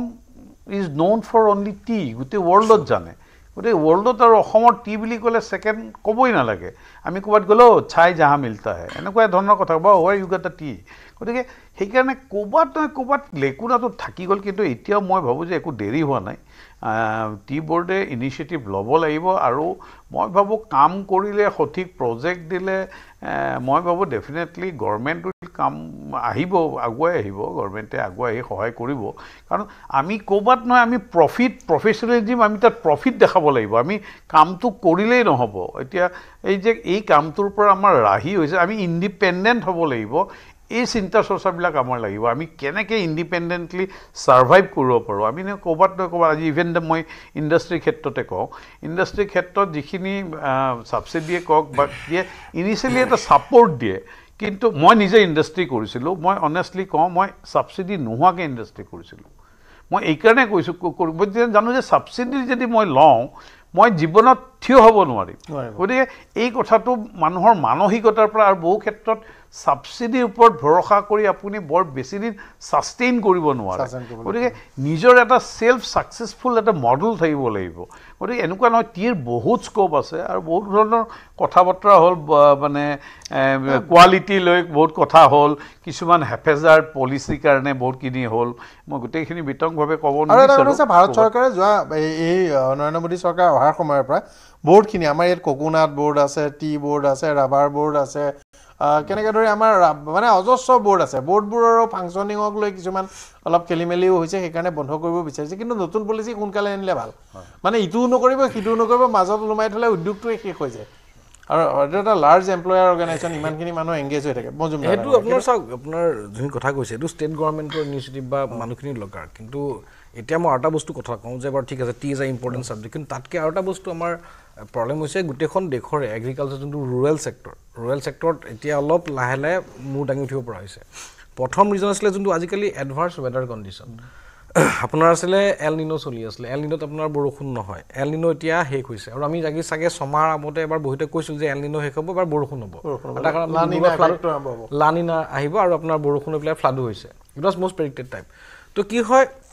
এই এডভাৰ্ছ চিটুৱেশ্যনৰ কাৰণে আমাৰ এগ্ৰিকালচাৰ গোটেইখন প্ৰডাক্টিভিটি চেঞ্জ হৈ থাকে আৰু সেইটো কাৰণে মই কৈছোঁ ফুড ইনফ্লেশ্যন বাঢ়ে এতিয়া আপুনি যাওক যদি মই সেইদিনাখন নিজে নৰ্মেল মধ্যবিত্ত হিচাপে আমি যেতিয়া বজাৰ কৰিবলৈ যাওঁ তাৰ আপুনি ধৰি লওক এটা সৰু চব্জিও 150-200 টকা আজিকালি 150 টকা ফুলকবি আপুনি 160 টকা কিলোমান পৰেগৈ চ' সেনেকুৱা কথা কওঁ যে এইবোৰ এগ্ৰিকালচাৰ ডাইভাৰ্ছ চিনাৰিঅ' বিল্ড আপ হয় কাৰণে আপোনাৰ ৱেডাৰ চিনাৰিঅ'ৰ মাজত হয় আৰু গভৰ্ণমেণ্টে অলৰেডি কথা পাতিছে যে আমাৰ এগ্ৰিকালচাৰ এক্সপৰ্টৰ কথা চেণ্ট্ৰেল গভৰ্ণমেণ্টৰ এখন ইউনিয়ন বাজেট কাৰণে মই ইউনিয়নৰ কথা পাতি আছোঁ যে $100 বিলিয়ন আমি এক্সপৰ্ট কৰিব লাগে আপুনি কৈছে চাহৰ ইফালে অবভিয়াছলি তাত সেইফালে সাধাৰণ ফালে মাৰ্কেটখন অলপ মানে কি হয় তেওঁলোকে সদায় আগতে ষ্ট্ৰং লেবাৰ আমাৰ মানুহখিনি আমাৰ কি বুলি কয় ৱেডাৰ চিনাৰিঅ' লৈ পেলাই আমাৰ মানুহখিনি ইম্পেক্ট হয় এজ এ চাইকলজিকেলি আৰু আপোনাৰ ধৰি লওক এতিয়া আমি আমাৰ কেতিয়াবা দেখিব লেবাৰৰ মানুহখিনি আমি আমাৰ অসমৰ বহুত কম পাওঁ বাহিৰৰ মানুহখিনি বহুত কষ্ট কৰিব পাৰে আপোনাৰ চ' চবৰে চিটুৱেশ্যন বেলেগ চবৰে আপোনাৰ ডেম'গ্ৰাফি বেলেগ সেইটো এটা হয় চ' ইণ্ডিয়ান ডেম'গ্ৰাফি কি হয় আৰু যোনটো এগ্ৰিকালচাৰ এজ এ ছাবজেক্ট অলপ পলিটিকেল ড্ৰিভেন হয় কেলৈ কাৰণ চাওক এতিয়া আপুনি যদি মই চুগাৰ বুলি কওঁ চুগাৰ চবেই প্ৰডিউচ নকৰে কিন্তু প্ৰডিউচ ক'ত হয় উত্তৰ প্ৰদেশ বা মহাৰাষ্ট্ৰ বেল্টত এতিয়া চুগাৰ MSP প্ৰবলি ৰেইজ কৰাৰ কথা পাতি আছে আৰু MSP আপোনাৰ 2019ত পৰা চেঞ্জ হোৱা নাই মেজৰলি আপোনাৰ 36 চবে জেগাই 36 to 39 বিচাৰিলে এটা বেছ লাইন বিচাৰিবৰ কাৰণে পালচিছৰ কাৰণে যোনটো হয় আপোনাৰ এগ্ৰিকালচাৰ পালচিছৰ মেইন মাৰ্কেট হ'ল আপোনাৰ লৰেন্স অফ দিল্লী চানা তো তাত তেওঁলোকে কৈছে যে আমাৰ আৰু মডাৰ্ণাইজেশ্যন অফ এগ্ৰিকালচাৰ লাগে তো জেগাই চবেই নিজৰ কৈ আছে কিন্তু এগ্ৰিকালচাৰ যোনটো হয় ষ্টিল এ ছাবজেক্ট কাৰণ আপোনাৰ এগ্ৰিকালচাৰ ইনভেষ্টমেণ্ট মানে কি বুলি কয় ইনভেষ্টমেণ্টৰ ইছ্যুজবিলাক ৰিজল্ভ কৰিব লাগিব agriculture has been fetching problem আৰু তাৰ লগত আপোনাৰ ৰুৰেল ইকনমিত ডিষ্টৰ্ট হৈ যায় ৰুৰেল ইকনমি এইবাৰ ভাল হ'ব এটা এই বছৰটো আপোনাৰ ৰুৰেল ইকনমি প্ৰবলি এগ্ৰিকালচাৰ প্ৰডাক্টিভিটি বাঢ়িব পাৰে কিন্তু কথাটো কি হয় এডভাৰ্ছ ৱেডাৰ কণ্ডিশ্যন এটা বৰষুণ হ'ব এবাৰ ভাল বৰষুণ হ'লে আপোনাৰ এবাৰ 95% মোটামুটি প্ৰেডিক্টেড উচিত আপোনাৰ ভাল বৰষুণ হ'ব মই হিচাপত এবাৰ বাম্পাৰ হাৰভেষ্ট হ'ব FMCG কোম্পানী ভাল দিন আহি আছে তো আৰু এটা বস্তু সেইটো এটা কথা ছেকেণ্ড নৱেম্বৰ ডিচেম্বৰৰ পৰা মাৰ্কেট পিকআপ ল'ব আৰু এইটো মাৰ্চ এপ্ৰিললৈকে হ'ব কিন্তু আৰু এটা বস্তু হয় প্ৰডাক্ট এপাৰ্ট ফ্ৰম ইনফ্লেশ্যন আৰু এটা বস্তু মানুহৰ প্ৰব্লেম হৈছে ৰাইজিং কষ্ট মানে কি আপুনি ঘৰ এফৰ্ডেবল হাউচিঙতো ধৰি লওক এতিয়া দেশত এটা ৰিয়েল ষ্টেট বুম অহা বুলি কৈছে লাষ্ট এবছৰ ছমাহৰ কিন্তু এফৰ্ডেবল হাউচিঙত কিন্তু গ্ৰোথ নাই হোৱা ইজ ডিক্লাইনিং তো এফৰ্ডেবল হাউচিঙৰ ফালে যদি আমি সেইফালে যাওঁ তাত কি হৈছে কি আপোনাৰ কি বুলি কয় মানুহৰ হাতত তেতিয়া ইমান বহুত মানুহ আপোনাৰ ইনইকুৱালিটি অফ ইনকাম এজ ৱেল এইটো আপোনাৰ প্ৰব্লেম হৈছে কিন্তু তাৰ ওপৰত এবাৰ গুৰুত্ব প্ৰবলি বাজেটত হ'ব পাৰে চ' এফৰ্ডেবল হাউচিঙৰ ছেক্টৰত এবাৰ গভৰ্ণমেণ্টে কিবা ক'ব পাৰে কাৰণ কিন্তু এতিয়াও কি হয় তাত আৰু এটা বস্তু হৈ আছে ৰাইজিং কষ্টৰ কথা যোনটো মই ক'লোঁ যে আপোনাৰ দেশত যেতিয়া ইনফ্লেশ্যন পিক আপ হয় কাৰণ চাওক RBI এটা টাৰ্গেট থৈ দিয়ে যে দেশত ইনফ্লেশ্যন এনেকুৱা পাৰ্টিকুলাৰ ৰেঞ্জত আহিব লাগে তো দেশত যেতিয়া মুদ্ৰাস্ফীতি বা ইনফ্লেশ্যন যেতিয়া এটা ৰেঞ্জত বাঢ়ি যায় 6-7% তেতিয়া দেশত ইণ্টাৰেষ্ট ৰেট বঢ়াব লগা হয় আৰু দেশত যোনটো ইণ্টাৰেষ্ট ৰেট বঢ়ায় যোনটো ৰিজাৰ্ভ বেংক অফ ইণ্ডিয়াৰ সেইটো মন্ট্ৰি পলিচি বস্তু বাৰু সেইটো আপোনাৰ ৰেপো ৰেটটো ওপৰত বেছ কৰি গোটেইখন দেশৰ বেংকিঙৰ ৰেটবিলাক কেলকুলেট হয় উইথ MCLR চ' এতিয়া কি হয় আমেৰিকা ফালৰ ৰেট কাট কৰা নাই অসমত আমাৰ ইণ্ডিয়াটো এটা প্ৰব্লেম হৈ আছে হায়াৰ কষ্টৰ কাৰণে যোনবিলাক নতুন আপোনাৰ কি বুলি কয় বায়াৰ হয় বা আগতে কোনোবাই হাউজিং EMI পে' কৰে বহুত এক্সপেঞ্চিভ পৰিছে আৰু এই ইণ্টাৰেষ্ট কষ্ট হোৱাৰ কাৰণে আমাৰ এটা বিল্ড আপ হোৱা নাই মানে কি বুলি কয় মানে কি আপোনাৰ যদিও আপোনাৰ টপ লাইনত আপোনাৰ হাউচিঙৰ গ্ৰোথ হৈছে কিন্তু মানে মিডল ক্লাছৰ কাৰণে এইখিনিটো হোৱা নাই and that is a big issue কাৰণ আৰু এটা বস্তু কয় মিডল ক্লাছে চাৰিওফালৰ পৰা প্ৰব্লেম পাই আছে আৰু প্ৰবলি য'ৰ কাৰণে চাগে বিজেপি গভৰ্ণমেণ্টে ইম্পেক্টটো পাইছে এইবাৰ ইলেকশ্যন কাৰণ প্ৰথম মই কৈছোঁ হাউচিং ছেক্টৰৰ ক্ষেত্ৰত এফৰ্ডেবল চবেই ঘৰ বিচাৰে প্ৰত্যেকজনে মানে ঘৰ বিচাৰে কিন্তু বহুতে ঘৰ কৰিব পৰা নাই আৰু চেলছ হোৱা নাই কিন্তু টপ লাইন যেতিয়া ধৰি লওক এতিয়া এজ এ হোল যদি আপুনি ছেক্টৰ চাই ৰিয়েল ষ্টেটত গ্ৰোথ হৈছে ছেকেণ্ড হৈছে আপোনাৰ ইনফ্লেশ্যন কি হৈছে আপোনাৰ এডভাৰ্ছ ৱেডাৰ কণ্ডিশ্যনৰ কাৰণে modernisation of the agriculture as a country কাৰণ আপোনাৰ এতিয়া চাওক এতিয়া আই থিংক নাচিকৰ ফালে এতিয়া বিলাহী এতিয়া 100 টকা দাম বাঢ়িছে এতিয়া ইয়াত গৈ পেলাই কালিপুৰ চাগে ইয়াত 140-50 টকাও হৈ যাব পাৰে তো লাইক ৱাইজ নাই কিয়নো সেনেকুৱা জেগাত আপোনাৰ ইম্পেক্ট হৈছে এইকেইটা পাৰ্টটো হয় আৰু কি বুলি কয় এগ্ৰিকালচাৰ ছেক্টৰত এবাৰ প্ৰবেবলি ভাল থাকিব পাৰে পুছ কাৰণ এইটো পলিটিকেল পাৰ্টটো এটা হয় কাৰণ আপোনাৰ এটা পলিটিকেল সাবজেক্ট পলিটিকেল হয়, পলিটিকেল বেনিফিট হয়, আৰু প্ৰডাক্ট আপোনাৰ এগ্ৰিকালচাৰ বিলাকো অলপ পলিটিকেলি হয়। কিন্তু হয় মই একচুৱেলি সেইটোৱে মই কৈছোঁ, ভাল কথাই কৈছে যে বাজেটখন এজ এ পলিটিকেল ষ্টেটমেণ্ট হয়, সেইটো ফাইনেন্সিয়েলি কৰা এটা পলিটিকেল ষ্টেটমেণ্ট। এইবাৰ বিজেপি চৰকাৰৰ কাৰণে এটা অৱশ্যম্ভাৱী এটা ৰিজাল্টটো অৱশ্যম্ভাৱী নাছিলে, আশা কৰা নাছিলে যে 240 পাব বুলি। তাৰমানে ইয়াত এটা ডাঙৰ ওলাইছে যে মানুহৰ হাতত পইচা নাই। বিশেষকৈ অসমতেতো মই বহুত প্ৰব্লেম ফেচ কৰোঁ, আমাৰ স্মল বিজনেছৰ হাতত পইচা নাই, পৰাগমণি আঁতৰে আমি সদায় এই কথাখিনি পাতি থাকোঁ। চ' এইটো এটা এখেতে যিটো কথা কৈছে যে মানুহৰ হাতত পইচা নোহোৱা কাৰণ কি, কাৰণটো এটাই কাৰণ হৈছে, এটা হৈছে যে টেক্সেশ্যন ৰেজিমটোৱে, মই ভাবোঁ যে আমাৰ এফৰ্ডেবল হাউচিং কিয় নহয়, চবতে কষ্টিং পাৰ্টিজ হাই, মানুহৰ হাতত পইচা নাইকিয়া হৈছে। এটা হৈছে ইনফ্লেশ্যনে হেঁচা দিছে, আৰু এটা হৈছে এই হাউচিং যিখিনি বস্তু সদ্য নিয়মিত যিবোৰ ব্যৱহৃত বস্তুত মানুহক প্ৰেছাৰ দিছে। চ' এইবাৰ মই বাজেটত আশা কৰিছোঁ এটা কিছুমান ৰিভলিউচনাৰী কিছুমান চেঞ্জেছ অফ পলিচি মই আশা কৰিছোঁ, কাৰণ বিজেপি এটা ঝটকা খাইছে এইবাৰ। এই ঝটকাটো এটা কাউণ্টাৰ কৰিবলৈ কিহৰ কাৰণে হৈছে নিশ্চিতভাৱে আলোচনা হৈছে, মানে মই মাজত এটা ৰিমাৰ্কছ দি থ'লো, মানে নৰেন্দ্ৰ মোদী চৰকাৰ বা নিৰ্মলা সীতাৰামনৰ মানে এটা নতুন যদি এটা পলিচি লয় বুলি ক'লে ভয় লাগিছে। যেনেকৈ ক'ভিডৰ সময়ত 2,75,000 কোটি টকাৰ পলিচি এটা এনাউন্স কৰিলে, বিচাৰি মানুহ এটা পাবলৈ দিগদাৰ, কোনে পালে, কিন্তু পইচাটো খৰচো হ'ল। মানে তেওঁলোকে এনেকৈ বাওঁ হাতেৰে সোঁহাতে দিব পৰা বস্তুটো বাওঁ হাতে পকাই দিয়ে, কোনে পাই পৃথিৱীত উলিয়াব নোৱাৰে। ফলত কি হয়, কষ্টটো 2,75,000 কোটি টকা দি দিলে। আমি এতিয়া যেতিয়া প্ৰেছ কনফাৰেঞ্চ আৰম্ভ হ'ল ক'ভিডৰ সময়ত, আমি নিজে উদ্বিগ্ন, আমি ভাবিলোঁ যে একদম সাংঘাতিক এটা মাৰ্কেট বুম কৰি দিব। এগেইনষ্ট ইণ্টাৰেষ্ট, এগেইনষ্ট লোন, মইতো শেষ কৰি লওঁ, এগেইনষ্ট লোনেই নহয়, এগেইনষ্ট লোনতো কোনে পায়। চ' এতিয়া সেইটো আমি খুব আপবিট আছিলোঁ, কিন্তু একচুৱেলি নহ'ল। চ' তাৰমানে বেছিক ইছ্যুটো হৈছে মানুহৰ হাতত পইচা আনিব লাগিব, তাৰ কাৰণে পলিচি চেঞ্জ কৰিব লাগিব, প্ৰথম কথা। দ্বিতীয় কথাটো মই দেখিছোঁ, মই ভাবিছোঁ এই বাজেটত কিছুমান আশা, মই যিহেতু বাজেটৰ ওপৰত ডিছকাশ্যন হৈছে, মই ভাবোঁ যে এইবাৰ এটা বিজেপি গভৰ্ণমেণ্টৰ ভাল কাম হৈছে, শিক্ষানীতি লৈ এটা প্ৰচেছটো হৈছিলে, কিন্তু প্ৰচেছটো এতিয়া আমাৰ বাজেট আছে 46,000, হৈছে 1% GDP কম। চ' মই ভাবোঁ এইবাৰ শিক্ষাৰ ক্ষেত্ৰত অলপমান মই বিনিয়োগ বৃদ্ধি আশা কৰিছোঁ, কাৰণ ভৱিষ্যতৰ কাৰণে শিক্ষা বা স্কিল এই দুটা ক্ষেত্ৰত এইবাৰ মই বাজেটত, কাইলৈ আমি কথাটো সঁচা নে মিছা গম পাওঁ, মোৰ যিটো তথ্য মতে এইবাৰ শিক্ষা আৰু স্কিলৰ ওপৰত ছাবষ্টেঞ্চিয়েল ফ'কাছ হ'ব। 2047 চনত যিটো ৰূপম দাই কৈছে যে ডেভেলপ কাণ্ট্ৰি, সেইটো আমি 2047 যিটো সপোন ৰখা হৈছে, ৰূপম দাই এতিয়া আশা কৰিছে ডেভেলপ কাণ্ট্ৰি, কিন্তু actually situation is not as great. যেতিয়া আপোনাৰ কৃষি খণ্ড উন্নত নহয়, যেতিয়া আপোনাৰ ষ্টাৰ্টআপৰ বুম নহয়, যেতিয়া আপোনাৰ উদ্যোগিক খণ্ডই সাংঘাতিক মেচিনত ইনভেষ্টমেণ্ট নকৰে, আপুনি ডেভেলপ কাণ্ট্ৰি হ'ব নোৱাৰে। চ' আমিতো ৰিয়েলিটি আমাৰ সেইটোৱে সঁচা, বাস্তৱটো হৈছে সেইটো। আমাৰ হাতত ইমানেই দুখীয়া মানুহ আছে, তেখেতৰ কথা ভাবিব লাগিব। এতিয়া মানুহ দুখীয়াটো বাদে বহুত মিডল ক্লাছ মানুহ এতিয়া লোৱাৰ মিডল ক্লাছ হৈ আছে, এইটো এতিয়া এড্ৰেছ কৰিব লাগিব। সেই এড্ৰেছটো এটা হৈছে EMI হেঁচা। আমি নিজে এজ এ থলুৱা উদ্যোগী মই কৈছোঁ, আমাৰ বহুত টান চলি আছে। ক্ৰেডিট কাৰ্ডৰ মিছমেনেজমেণ্ট, এনে মানে সেইবোৰ বহুতৰ প্ৰভাৱৰ ফলতো ফাইনেন্সিয়েল প্ৰডাক্ট আহি যায়, ফাইনেন্সিয়েল যিটো মোৰ যিটো এছিষ্টেণ্ট, সি তাক ইমান লোন দি দিলে যে মই তাক লোন ৰিপে' কৰিবলগীয়া হৈছে। এইটো এটা ডাঙৰ সমস্যা আছে। এই যে কোম্পানী কিছুমান আহিছে, আপোনাৰ এনেকুৱা দিব, ডাইৰেক্ট 50,000 টকা আপোনাক দি দিব, লোনটো ল'লে বেচা আহি কেপাচিটি আছে নাই, 50,000 টকা চেমচুং ফোন এটা ল'লে, লোৱাৰ পিছত ৰিটাৰ্ণ কৰক, ঘৈণীয়েকক দেখুৱাবলৈ লোন, এনেকুৱা লোন যিবোৰ শ্বাৰ্ট কিছুমান হৈছে নহয়, বিৰাট বিপদ হৈছে দুখীয়া শ্ৰেণী। পৰাগ মই এটাই ক'ব খুজিছোঁ, এই প্ৰগ্ৰেমটো বহু আমাৰ নিম্ন মধ্যবিত্ত লোকে চাই আছে। মই এটাই ক'ব খুজিছোঁ, এই লোন লওঁতে সাৱধান হ'ব। লোনটো আপুনি কিবা ফোন কৰিলে লোনটো নল'ব, আৰু আটাইতকৈ দৰকাৰী OTPটো নিদিব। কোনোবাই ফোন কৰে যে টেলিকম ডিপাৰ্টমেণ্টছে ফোন কৰে, এটা একদম ইৰেগুলাৰলি সাংঘাতিক হৈছে। ইণ্ডিয়াত এতিয়া দেশখনত ইমানে চাইবাৰ ফ্ৰড হৈছে, আপোনাৰ হাতৰ পৰা নিমিষতে পইচা নাইকিয়া হৈ যাব। ক্ৰেডিট কাৰ্ড নল'ব যদি আপোনাৰ কেপাচিটি নাই। চ' সেইটোৱে হৈছে ফাইনেন্স। আমি নিজেও শিকিব লাগিব যে গভৰ্ণমেণ্টৰ ওপৰত ডিপেণ্ড কৰি, গভৰ্ণমেণ্টে জাষ্ট বুদ্ধি কৰি টুইক কৰি এটা পলিচি কৰি থৈ দিব। পইচাবোৰ গভৰ্ণমেণ্ট পলিচিৰ ওপৰত ইমান বেছি নিম্ন মধ্যবিত্ত ডিপেণ্ড নকৰে। আমি নিজে শিকিব লাগিব ফাইনেন্সিয়েল ডিচিপ্লিন, কেইটকা আৰ্জন কৰিছোঁ, কেইটকা খৰচ কৰিছোঁ, অযথা খৰচ নকৰা, আৰু OTP নিদিব, চাইবাৰ ফ্ৰডৰ বলি নহ'ব। ক্লাছ 8 মানৰ পৰা চাইবাৰ ডিচিপ্লিন শিকাব লাগে। আৰু এই চৰকাৰে এইবাৰ যে গোটবোৰক পইচা দিব, আৰু এই যে ইণ্ডাষ্ট্ৰিয়েল সৰু ক্ষুদ্ৰৰ কাৰণে পইচা দিব, এইখিনি পইচা ভাল ব্যৱহাৰ কৰিব লাগে চৰকাৰে। কিন্তু এইবাৰ অসম চৰকাৰে বহুত পইচা দিব, কিন্তু এতিয়া কিমান পাৰ্চেণ্টে কাম কৰে সেইটো চাবলগীয়া হ'ব। আপোনালোক আমাৰ সৈতে যে দুটান বস্তু আমি এতিয়া টাচ কৰা নাই, কিন্তু আমাৰ ইণ্ডিয়াৰ এটা ভাল কাম হৈছে। আমাৰ দাদাই কৈছিল যেতিয়া যে ইণ্ডিয়া ডেভেলপ কাণ্ট্ৰি নিচিনা, কিন্তু হ'বলৈ স্ক'প আছে। প্ৰথম কথা হয়, ইণ্ডিয়াই ডিফেন্স ছেগমেণ্টত ডিফেন্স ছেক্টৰত যিমানখিনি কাম কৰিব লৈছে, আগতে কেতিয়াও হোৱা নাই। ডিফেন্সত ইণ্ডিয়াই এতিয়া লাষ্ট ইয়াৰ ডিফেন্সৰ 24,000 crore মানৰ কাম হৈছিলে। এক্সপৰ্টৰ কথা ভাবিছে বাই FY 29 আপোনাৰ around 50,000 crore defence export plan কৰি আছে ডিফেন্সৰ বাজেট আপোনাৰ 6,50,000 কোটি টকাৰ বাজেট এৰাউণ্ড বাজেটৰ 6,50,000 টোটেল ভাল হৈছে সেইদিনা আপুনিও চাগে মাৰ্কেট খবৰ ৰাখে জানে যে গাৰ্ডেন ৰিচিভ বিল্ডাৰ বাংলাদেশৰ পৰা তেওঁলোকে ডাঙৰ কন্ট্ৰেক্ট পাইছে বাংলাদেশত তেওঁলোকে ডাঙৰ যুদ্ধ জাহাজ নিৰ্মাণ আৰু ডিফেন্সৰ আমাৰ এনুৱেল নিজৰ যোনটো প্ৰডাকশ্যন প্লেন কৰি আছো এনুৱেল প্ৰডাকশ্যন প্লেন যেটা কৰিছো এৰাউণ্ড 3 লাখ crore পাৰ ইয়াৰ আৰু বাই FY29 তো দ্যাটছ এ ভেৰি সিগনিফিকেন্ট বস্তু আৰু ই কি হয় এটা যদি সেক্টৰ ডেভেলপ হয় তাৰ প্যাৰেলেল কি হয় এটা সাপ্লাই চেইন এটা ডেভেলপ হৈ যায় যেটা ধৰি লওক এতিয়া টেলিকম সেক্টৰ যদি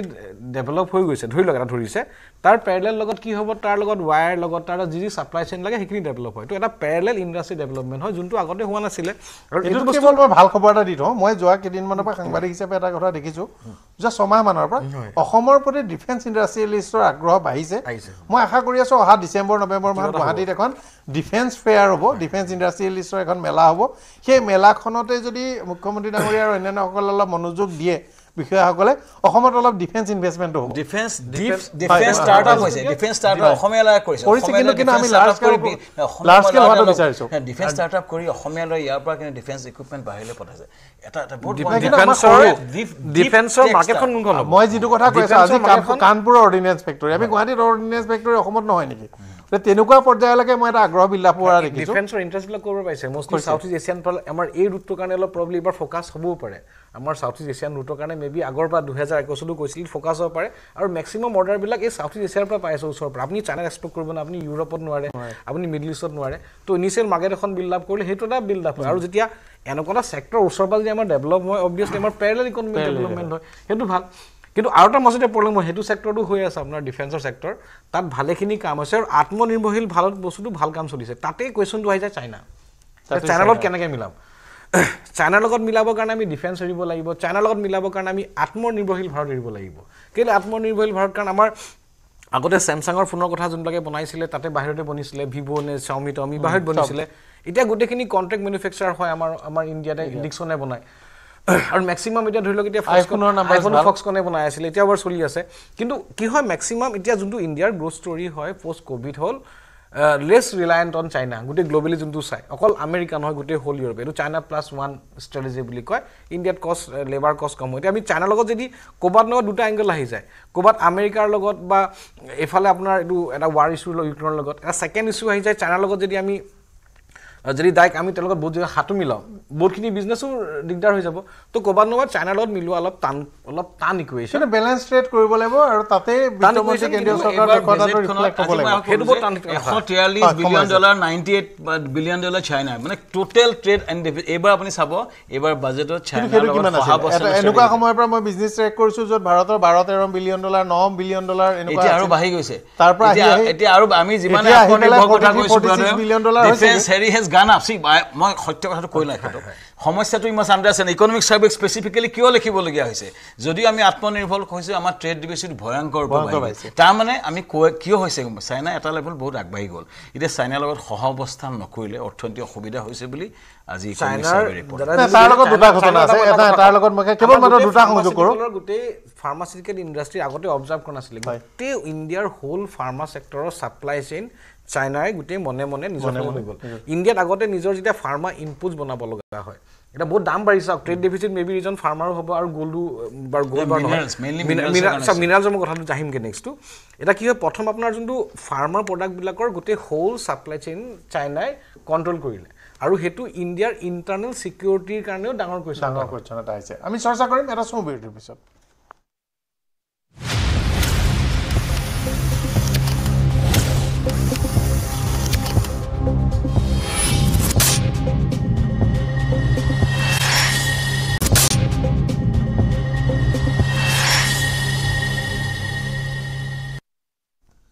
স্বাগতম জনাইছো পুনৰ এবাৰ বিৰতিৰ পিছত বাজেটৰ অসমৰ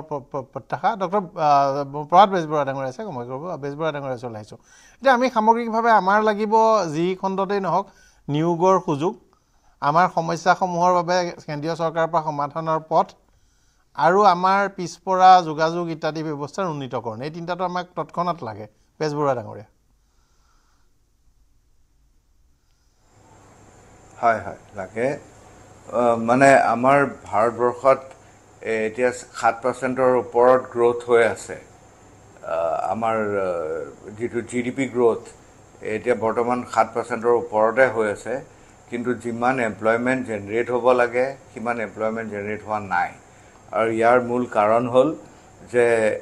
MSMEবোৰে যিমান আগবাঢ়িব লাগিছিলে সিমান আগবাঢ়িব পৰা নাই আৰু মোৰ আগত কোনোবা এগৰাকীয়ে কৈছিলে যে যেতিয়ালৈকে এটা ফ'কাছড পলিচি এটা নহয় MSMEবোৰক ছাপৰ্ট কৰিবলৈ আৰু ইহঁতৰ গ্ৰ'থটো এনকাৰেজ কৰিবলৈ তেতিয়ালৈকে এই মানে এমপ্লয়মেণ্ট জেনেৰেশ্যনটো যিমান বাঢ়িব লাগে সিমান নাবাঢ়িব সেইটো হ'ল 1 নম্বৰ কথা দ্বিতীয় মানে ক'ব লাগিব যে আমাৰ যিবোৰ ৰাস্তা পদূলি আগতকৈ বহুত ভাল হ'ল বিশেষকৈ আমাৰ উজনি অসমত আৰু বাগানৰ অঞ্চলত গাঁৱৰ অঞ্চলত বহুত ভাল হ'ল আগতকৈ কিন্তু আমাৰ যিবোৰ নেশ্যনেল হাইৱে আছে সেই হাইৱেবোৰৰ অৱস্থা বিৰাট বেয়া আৰু সোনকালে যদি ভাল কৰিব পাৰে আমি শুনো যে বেলেগ বেলেগ জেগাত ইমান দিনৰ ভিতৰত ইমান কিলোমিটাৰ লে কৰিছে কিন্তু আমাৰ যোৰহাট ডিব্ৰুগড় শেষ হোৱাটোৱে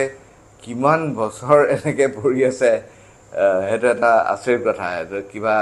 কেছ ষ্টাডি এটা কৰিব লাগিব সমগ্ৰ দেশৰ বাবে এজন সফল মন্ত্ৰী অসমৰ ইনফ্ৰাষ্ট্ৰাকচাৰ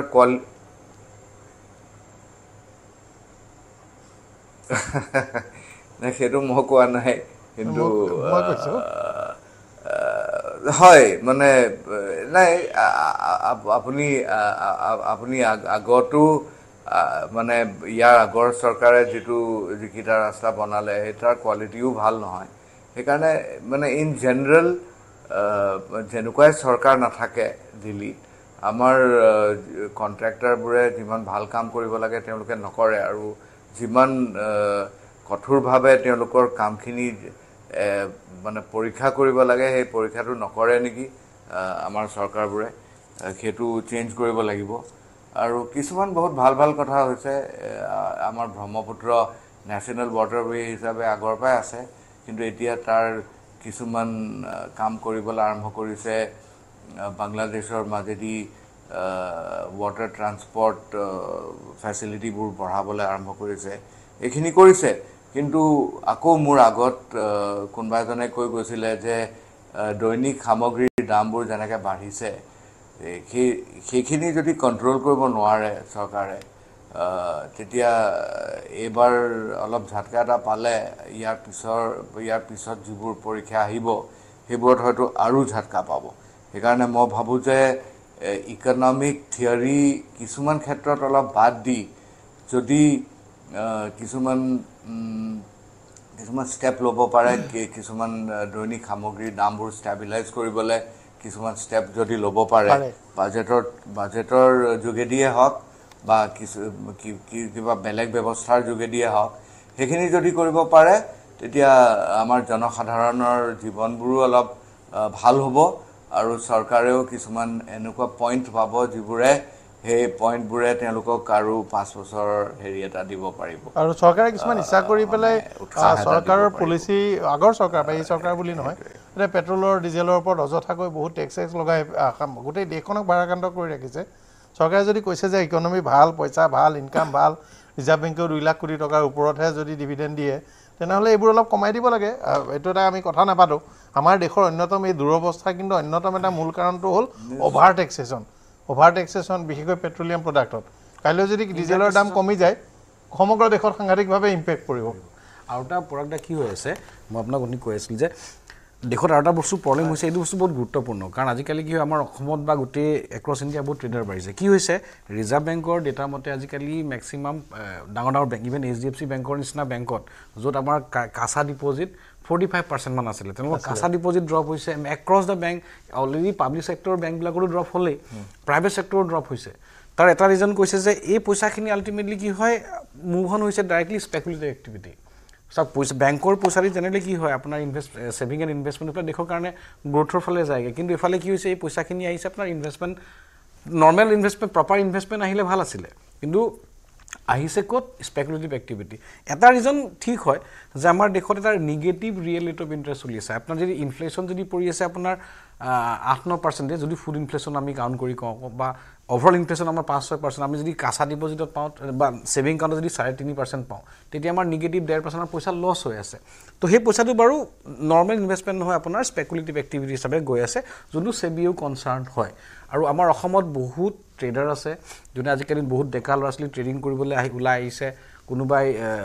কাৰোবাৰ ইনষ্টাগ্ৰাম ফেচবুক চাই পেলাই বহুত পইচা কমাম বুলি ওলাই আহিছে। তো তাত এটা প্ৰব্লেমটো কি হয়, দুটা বস্তু পাব পাৰি এইবাৰ বাজেটত, এই বস্তুটো বহুত দৰকাৰী। Security and exchange board of India যোনটো ডেৰিভেটিভ ট্ৰেডিং, যোনটো অপশ্যন এণ্ড ফিউচাৰ সকলোৱে জানে, তাত ভাবিছে যে অলপ ক'ৰবাত তাৰ অলপ ৰিকমেণ্ডেশ্যন এনেকৈ আহিছে, অলপ মানে লগাম লগাব লাগে বুলি। আজি আপুনি ইকনমিক ছাৰ্ভিচ আজি নিৰ্মলা সীতাৰমণে সেইটো হয়, সেইটো একদম নিৰ্দিষ্টভাৱে উল্লেখ কৰিছে এই কথাটো। আৰু সেই বস্তুটো কি হয়, এটা বস্তু মোৰ পঢ়ি এনেকুৱা লাগিছে যে ৰেগুলেশ্যন আহিব দুটা বস্তু হ'ব পাৰে বাজেটত, দুটা বস্তু হ'ব পাৰে। যদি কেনেবাকৈ এইটো বস্তু হয় ডেৰিভেটিভ ট্ৰেডিং, আগতে কি হয় তাৰ যোনটো ইনকামটো হয় আপোনাৰ বিজনেছ ইনকাম হিচাপে আপুনি কেলকুলেট কৰিব পাৰে। তো তাক যদি কাৰণ ডেৰিভেটিভছত আজিকালি প্ৰপাৰলি সেই বিজনেছ হিচাপে তাক ৰিস্ক মেনেজমেণ্ট হিচাপে ইউজ কৰি থকা নাই, তো তাক যদি স্পেকুলেটিভ টেগ লাগি যায় লটাৰী টাইপত লৈ যায়, তেতিয়া আপোনাৰ লগে লগে আপোনাৰ টেক্সেশ্যন বহুত চেঞ্জ হৈ যাব। আৰু তাত কি হয়, আমাৰ এইখন ফিউচাৰ্ছ এণ্ড অপশ্যন মাৰ্কেটত আপোনাৰ 10% মানুহে পইচা কমায় বুলি সেবিয়ে কয়, দো আমাৰ সকলোৱে নহয়। আৰু 2 নম্বৰ বস্তু এটা কি হয়, এই ট্ৰেডিঙৰ যোনখন মাৰ্কেটত যোনটো এটা শ্বাৰ্পাৰ ইনক্ৰিজ হৈছে, চবেই বন্ধ কৰিবলৈ চেষ্টা কৰাই আছে। কাৰণ সেবিয়ে নিজে কনচাৰ্ণ হয় যে এনেকৈ যদি আমাৰ দেশৰ এটা particular percentage which should be probably development activity বা বেলেগত যাব লাগিছিলে, তাৰ এটা পাৰ্ট স্পেকুলেটিভ গৈ আছে, অভাৰ স্পেকুলেটিভ। আৰু পইণ্টৰ নামো অলপ ক'ব দিয়ে, মই ক'বলৈ পোৱা নাই। মই এটা ক'ব খুজিছোঁ যে মোৰ এতিয়া ফ'কাছটো ভাৰতৰ ইকনমিক সমস্যা হৈছে ইনভেষ্টমেণ্ট প্লেণ্টেড মেচিনাৰীত হোৱা নাই, ইনভেষ্টমেণ্ট মোৰ অন স্পেকুলেশ্যন। সেইটোৱে ভাল কথা কৈছে, একদম গোটেই মানে শ্বেয়াৰ বজাৰত পইচা লগাই দিছে, বাকী এতিয়া অসম চেণ্ট্ৰিক কাৰণে এই আমাৰ প্ৰগ্ৰেমটো বহুত অসমৰ ৰাইজে চাব বিচাৰে। মই দুটা কথা ক'ব খুজিছিলোঁ। এটা হৈছে যে নিজৰ ধান্দাটো ভাল কৰিব লাগে। ধান্দাই কোনোবাই এখন দোকান দিছে, কোনোবাই ট্ৰেডিং কৰিছে, যিয়ে কৰিছে কৰক, যিয়ে কৰিছে ভালকৈ কৰক। আৰু নিজৰ চাওক বাজেট আছে, বাজেট আহিব, পলিচি আহিব, কিন্তু বাজেটক লৈ জীৱনটো বৰ সাংঘাতিক পৰিৱৰ্তন নহয়। বিশেষকৈ মানে বিগ স্কেলৰ ইণ্ডাষ্ট্ৰিত আছে কথা কোৱা নাই, আই এম টকিং এবাউট আমাৰ স্মল এণ্ড মিডিয়াম স্কেলৰ মানুহখিনি। মই এটাই ক'ব খুজিছোঁ, অতি দৰকাৰী কথা ফাইনেন্সিয়েল ডিচিপ্লিন শিকা, অতি দৰকাৰী কথা চিভিল ৰেটিংটো ভাল কৰা, নিজৰ চিভিল স্ক'ৰটো ভাল কৰা। বাইকখন লৈছে যদি লোনটো টাইমত দিয়ক, গাড়ী লৈছোঁ যদি হাউচিং লোন, হাউচিং ছেক্টৰত এইবাৰ কিবা বেনিফিট আহিব বুলি মই আশা কৰিছোঁ। হাউচিঙৰ ইনভেষ্টমেণ্ট মোৰ মতে ভাল হ'ব। যিয়ে কৰিছে চিভিল স্ক'ৰটো ভাল লওক, বেংকৰ পৰা পইচা লওক, সৰু সুৰা ব্যৱসায় বাণিজ্য কৰক। বাণিজ্য কৰিবলৈ গ'লে এটা প্ৰক্ৰিয়া সেই আৰু চৰকাৰক মই এটা আহ্বান জনাম, আনটো উদ্যমিতা চিন্তাধাৰাটো এনকাৰেজ কৰিব লাগে। আমাৰ হিতাধিকাৰী হয়, ৰাজনীতিৰ কাৰণে হিতাধিকাৰী দৰকাৰ, কিন্তু হিতাধিকাৰী যিমানে বেছি হ'ব উদ্যমিতা সিমানে কমিব। এই উদ্যমিতা বঢ়াৰ কাৰণে যদি এটা ৰিভলিউচনাৰী ষ্টেপ নলয়, আমি কিন্তু পৰাগ এনেকৈ বুঢ়া বয়সলৈকে লেকচাৰ মাৰি থাকিব লাগিব, কোনো হ'ব। মই পৰাগমণি আদিত্য ডাঙৰীয়া, মই দুটামান কথা ক'ব বিচাৰিছোঁ। প্ৰথম কথা হ'ল যে এটাটো যে যিখিনি ট্ৰেডাৰ্ছ আছে, এই ট্ৰেডাৰ্ছসকলক MSME অন্তৰ্ভুক্ত কৰিব লাগে, এইটো এটা মই আশা কৰোঁ, 1 নম্বৰ। আৰু দ্বিতীয়তে যিটো মই আপোনাক কৈছোঁ যে ছ'চিয়েল ছিকিউৰিটিৰ ওপৰত খুব গুৰুত্ব আৰোপ কৰিব লাগে। আমাৰ ভাৰতবৰ্ষত ছ'চিয়েল ছিকিউৰিটিটো ইমান ষ্ট্ৰং নহয়। আমি নিজে ব্যৱসায়ীবিলাক দেখোঁ, কোনোবা যদি ব্যৱসায়ী কিবা কাৰণে ফল কৰিছে, খাৰা হোৱাৰ কাৰণে তাৰ কোনো ৰাস্তা নাথাকে। গতিকে এইটো এটা খুব গুৰুত্বপূৰ্ণ। আজি যিটো চামকানুৱে কথা কৈছে যে এই বাজেটত আমাৰ যিখিনি ব্যৱসায়ী কৰে, অসমৰ যিটো ধৰক আজি মধ্য যিখিনি মানুহ, সেই মানুহখিনি যিখিনি তাৰ লগত সেই বাজেটত বৰ বেছি সম্পৰ্ক একো নাই। কিন্তু এতিয়া সেই মানুহখিনি আজি যিটো কথা কৈছে যে মেইন ফাইনেন্সিয়েল ডিচিপ্লিন, এতিয়া আপুনি চাব যে এজন ল'ৰাই যদি ফটককৈ অকণমান পইচা আৰ্ণ কৰিছে, লগে লগে এখন ভাল দামী গাড়ী ল'বলৈ বিচাৰে, দামী মোবাইল এটা ল'ব বিচাৰে।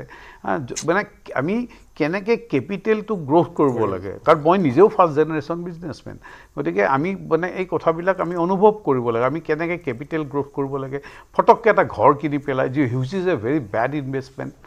গতিকে এই কথাবিলাক আমি জানিব লাগিব। আৰু এই কথাখিনি আমি ক'ৰবাত নহয় ক'ৰবাত আমি নিউ জেনেৰেশ্যনক হয়তো পাঠ্যক্ৰমৰ মাধ্যমেৰে হওক বা অন্য মাধ্যমেৰে আজিকালি খুব এচেঞ্চিয়েল হৈ পৰিছে। আৰু এই গোটেই আপুনি যদি ভাৰতবৰ্ষখনৰ কথা চায়, গতিকে এই ক্ষেত্ৰত MSME ছেক্টৰটো যিটো আপুনি প্ৰথমতে আৰম্ভ কৰিছিলে যে MSMEত যথেষ্ট চৰকাৰে কৰিছে, মই কৰা নাই বুলি কোৱা নাই, কিন্তু আজিৰ তাৰিখত এটা কথা ঠিক, আপুনি চাব যে ক'ভিডৰ পিছত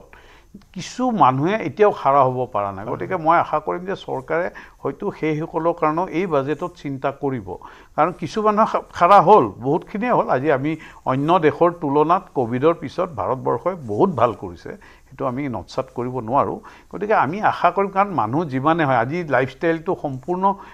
বেলেগ হৈ পৰিছে। আজিৰ তাৰিখত আপোনাৰ মোবাইলটো এটা এচেঞ্চিয়েল হৈ পৰিছে, গাড়ীখন এটা এচেঞ্চিয়েল হৈ পৰিছে, ৰাস্তা ঘাট এটা সময়ত কি ৰাস্তা ঘাট আছিল, আজি ইনফ্ৰাষ্ট্ৰাকচাৰ কি। আগতে মই নিজে মাজুলীৰ ল'ৰা, আগতে আমি মই জাষ্ট এটা লাইন কৈ দিছোঁ যে আগতে মাজুলী যাবলৈ হ'লে ৰাতিপুৱা 6টা বজাত STC বাছত উঠি পেলাই যোৰহাটত ৰাতি থাকি ল'ব লাগে, পিছদিনাখন আমি মাজুলী যাব পাৰোঁ। আজিৰ তাৰিখত ৰাতিপুৱা আপুনি মাজুলী গৈ ইভিনিং মাজুলী ঘূৰি আহিব পাৰে। গতিকে এনেকুৱা ধৰণৰ মাজুলী পাব পাৰে, বাছ চলে নিজে, বাছ চলে মাজুলীলৈ। হয়, গতিকে এই আজিৰ তাৰিখত যিবিলাক ধৰক দলং হৈছে, এই দলংবিলাকক কমিউনিকেশ্যনটো বহুত ষ্ট্ৰং কৰি দিছে। আৰু যিটো আমাৰ আজিৰ তাৰিখত মানুহখিনি আগুৱাই আহিব লাগে। মই সকলোকে আহ্বান জনাম, যে এণ্টাৰপ্ৰিনাৰ হ'ব লাগে, বেপাৰ কৰিব লাগে, ব্যৱসায় কৰিব লাগে। আৰু মজুমদাৰ ডাঙৰীয়াই কোৱা কথাটো সামৰণি বাক্যটো মই কৰিছোঁ, বজাৰৰ অৱস্থা বেয়া। চৰকাৰৰ আজি ইকনমিক ছাৰ্ভে ৰিপৰ্টত যে মানে যধে মধে বজাৰত পইচা লগাবলৈ নাযাব, ইনভেষ্ট কৰোঁতে যথেষ্ট সাৱধান হ'ব। হঠাৎ যিকোনো পলিচি সলনি হয়, বিশেষকৈ ডেৰাইভেটিভছত মানে টেক্সেশ্যন ইছ্যু আহিব, বজাৰত মানে কি হয় নাযাব নহয়, চাই চিতি। অসমতে লাখ কোটি টকাৰ ওপৰত ডিলিট হয়, তো সেইটো কাৰণে অলপ মানুহখিনি মানে এইটো বুজাই দিব লাগিব, কাৰণ কমন মানুহে বজাৰৰ অৱস্থা বেয়া পালে ভাল, ল এণ্ড অৰ্ডাৰ ভাল, অসমত প্ৰজেক্ট কৰা এইটো সুবৰ্ণ সময়, ট্ৰেডিং কৰা। হোৰ্ডিং মানে মই বস্তু বিকাম, কিমান মাৰোৱাৰীসকলে বহুত কৰিলে, অসমীয়া মানুহে ট্ৰেডিং কৰিবলৈ আৰম্ভ কৰক, ইয়াৰ পৰা ডিমাপুৰলৈ পঠাওক, ইয়াৰ পৰা ম্যানমাৰলৈ পঠাওক। ট্ৰেডিং এটা বহুত ভাল ব্যৱসায়, আৰু south east Asia is a big marketing company কৰিব লাগে, মাৰ্কেটিং প্লেটফৰ্ম গঠন কৰিব লাগে, নিউ এজ মাৰ্কেটিং প্লেটফৰ্ম গঠন কৰিব লাগে, ল'ৰাবোৰ এংগেজ হ'ব লাগে। আমাৰ বস্তুবোৰ অসমতে নহয়, দেশে বিদেশে বেচিবৰ কাৰণে আমাৰ ল'ৰাবোৰে, সকলো ল'ৰা ছোৱালীয়ে চেষ্টা কৰিব লাগে। সেইখিনি অন্ততঃ আমি কৰিব লাগিব। বাকী চৰকাৰৰ পলিচি, কাইলৈ কি পলিচি আহে চাম, কাইলৈ সন্ধিয়া পুনৰ অনুষ্ঠান লৈ আহিম। কিন্তু এই মুহূৰ্তত মই বিদায় লৈছোঁ, ধন্যবাদ।